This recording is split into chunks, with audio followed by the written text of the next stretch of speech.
Hundreds of women stood in the river, held at gunpoint, ordered not to move. A pack of soldiers stepped toward a petite young woman with light brown eyes and delicate cheekbones.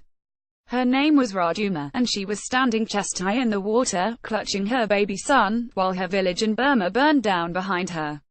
"You," the soldiers said, pointing at her. She froze. She squeezed her baby tighter. In the next violent blur of moments, the soldiers clubbed Rajuma in the face, tore her screaming child out of her arms and hurled him into a fire.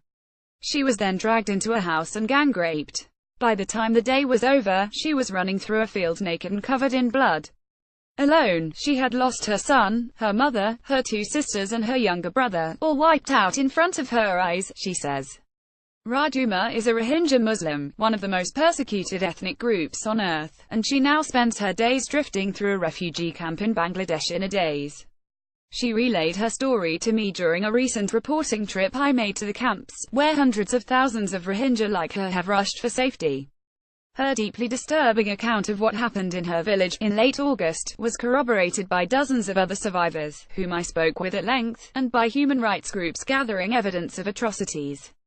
Survivors said they saw government soldiers stabbing babies, cutting off boys' heads, gang-raping girls, shooting 40mm grenades into houses, burning entire families to death, and rounding up dozens of unarmed male villagers and summarily executing them. Much of the violence was flamboyantly brutal, intimate and personal, the kind that is detonated by a long, bitter history of ethnic hatred. People were holding the soldiers' feet, begging for their lives, Rajuma said. But they didn't stop. They just kicked them off and killed them. They chopped people, they shot people, they raped us, they left us senseless. Human rights investigators said that Burma's military killed more than 1,000 civilians in the state of Rakhine, and possibly as many as 5,000, though it will be hard to ever know because Burma is not allowing the United Nations or anyone else into the affected areas. Newly arrived Rohingya refugees board a boat as they transfer to a camp in Cox's Bazar, Bangladesh. Cahill McNaughton. Reuters. Peter Bucket, a veteran investigator with Human Rights Watch, said there was growing evidence of organized massacres, like the one Rajuma survived, in which government soldiers methodically slaughtered more than 100 civilians in a single location. He called them crimes against humanity. On Wednesday, the United Nations UN Human Rights Office said that government troops had targeted houses, fields, food stocks, crops, livestock and even trees, making it almost impossible for the Rohingya to return home. Burma's army has claimed it was responding to an attack by Rohingya militants on the 25th of August and targeting only the insurgents. But according to dozens of witnesses, almost all of the people killed were unarmed villagers, and many had their hands bound. Satellite imagery has revealed 288 separate villages burned, some down to the last post. Human rights groups said the government troops had one goal: to erase entire Rohingya communities. The unsparing destruction drove more than 500,000 people into Bangladesh in recent weeks. UN officials called the campaign against the Rohingya a textbook example of ethnic cleansing.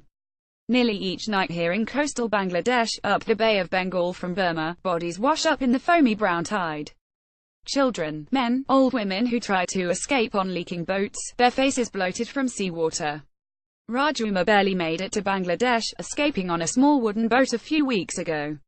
She cannot read or write. She does not have a single piece of paper to prove who she is or that she was born in Burma. This may be a problem if she applies for refugee status in Bangladesh, which has been reluctant to give it, or ever tries to go home to Burma. She thinks she is around 20, but she could pass for 14, painfully thin, with wrists that look as if they could easily break. She grew up in a rice-farming hamlet called Chulatoli, and she said the place had never known peace. The two main ethnic groups in her village, the Buddhist Rakhines and the Muslim Rohingya, were like two planes drawn to never touch. They followed different religions, spoke different languages, ate different foods and have always distrusted each other. A community of Buddhists lived just a few minutes from Rajuma's house, but she had never spoken with any of them. They hate us, she said. Azim Ibrahim, a Scottish academic who recently wrote a book on the Rohingya, explained that much of the animosity could be traced to World War II, when the Rohingya fought on the British side and many Buddhists in Rakhine fought for the occupying Japanese. Both sides massacred civilians. After the Allies won, the Rohingya hoped to win independence to join East Pakistan, today's Bangladesh, which was also majority Muslim and ethnically similar to the Rohingya. But the British, eager to appease Burma's Buddhist majority, decreed that the Rohingya areas would become part of newly independent Burma, setting the Rohingya up for decades of discrimination. Burma's leaders soon began stripping their rights and blaming them for the country's shortcomings, claiming the Rohingya were illegal migrants from Bangladesh who had stolen good land. Year after year they were demonized, Ibrahim said. Some influential Buddhist monks said the Rohingya were the reincarnation of snakes and insects and should be exterminated, like vermin. The persecution fueled a new Rohingya militant movement, which staged attacks against Burma security outposts on the 25th of August. Over 500,000 Rohingya refugees have fled into Bangladesh since late August, causing a humanitarian crisis in the region. Paula Bronstein-Getty images from her village, Rajuma, said she heard explosions from one of those attacks, or at least from the government response to it. Over the next few days, Rajuma watched huge fires burn on the horizon. The military was beginning what it called clearance operations. Rohingya villages all around Chula Toli were burned to the ground, and on the night of the 29th of August, an elder came from the mosque to Rajuma's house to deliver a message. The Buddhists say we should go to the river, for our safety. Her family decided to stay put. Nobody trusts a Buddhist, Rajuma said. The next morning, Rajuma was busy making potato curry. As she sprinkled ginger and chilies into a big pot, she sensed something and stopped. She crept to the window and peeked out soldiers, dozens of them, jogging toward Chula Toli. Rajuma and her family tried to run but were quickly captured and marched to a riverbank where hundreds of other terrified villagers had been taken prisoner. The soldiers separated the men from the women. The villagers pleaded for their lives and dropped to their knees, hugging the soldiers' boots. The soldiers kicked them off and methodically killed all the men, said Rajuma and several other survivors from Chula Toli, all interviewed separately. The women and young children were sent into the water and told to wait. In terms of the tactics used, the weapons fired, the openness of the killings, the gang rapes and the level of military organization, the accounts from many different Rohingya areas present a distressing harmony. Stories of atrocities are universal, said Anthony Lake, the executive director of UNICEF. He said he was deeply troubled by what Rohingya children had been drawing in the camps: guns, fires, machetes and people on the ground with red streaming out of them.